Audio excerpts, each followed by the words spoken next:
Hello! Itong aking binili kaninang buto-buto. Ayan. Hugasan ko siya kasi pakuluan ko. Pero bukas ko pa ito lutuin ng umaga. Pero pakuluan ko na siya para bukas ng umaga. Madali na lang.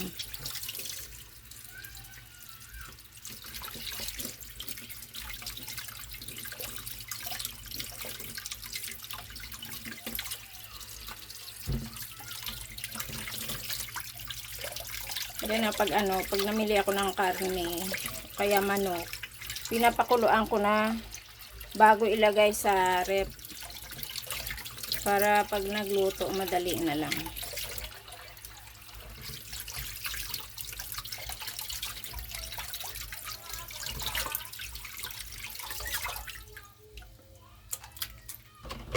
Yan, pakukuluan ko lang yan.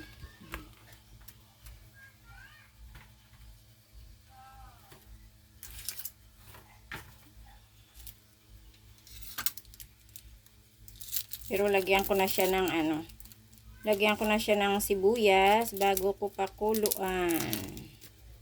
Yan.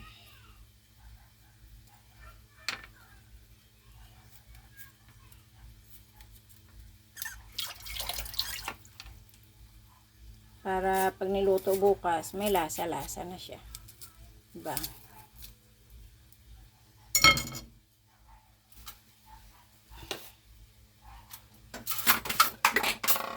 Tsaka kunting asin lang para siya.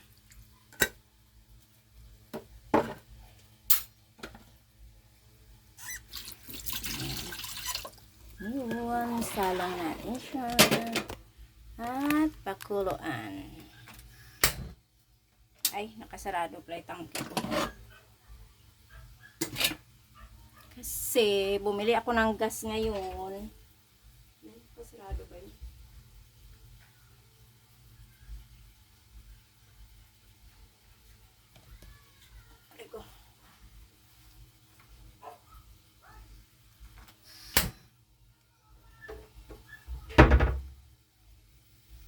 Nakabili ko lang ng reserva ng aking gas.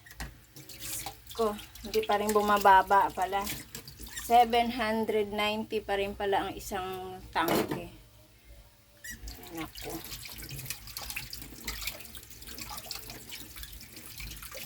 Yan mga guys, antayin na lang natin na kumulo at saka lumambot. Saka paglamig niyan, saka ko ilagay sa ref. Okay, thank you for watching. Huwag kayong magsawa mag-follow kay Nanay Inday, kay Nanay Milay.